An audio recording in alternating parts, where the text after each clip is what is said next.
Assalamu alaikum. In this video we will talk about what is a pyramid. I welcome you to Mashal Tariq Knowledge Venture channel. If you haven't subscribed the channel, please subscribe it and hit the bell icon for the notification. Now let's start. What is a pyramid? A pyramid is basically a solid in which one of the faces is a polygonal base.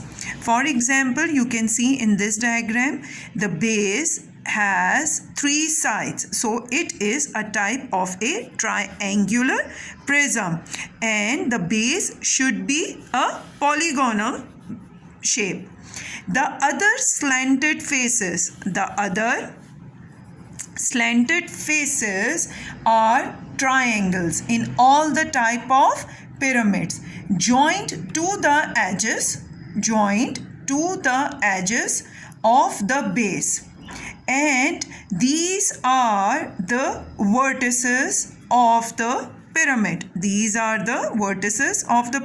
Whereas these are the edges of a pyramid. Now when all the edges are joined together just above the base, and this vertex in the pyramid is known as apex of the pyramid. Now it is a type of a right pyramid. Now what is a right pyramid? When we see an apex is vertically above the center of the base, such pyramid is a right pyramid. Okay, now when I ask you that what is the height of the pyramid?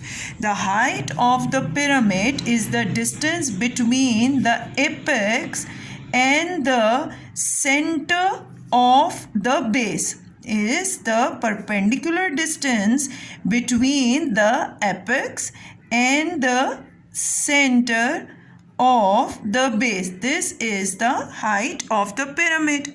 Now, what is the slant height of the pyramid? For example, S is the slant height of the pyramid. In this pyramid, these are the slanted sides. So,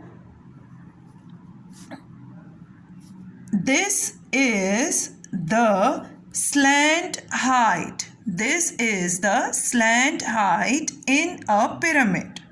So this is all about the basics related to the pyramid. In the next video, we will learn about how to find out the volume and the total surface area of a pyramid. Thank you.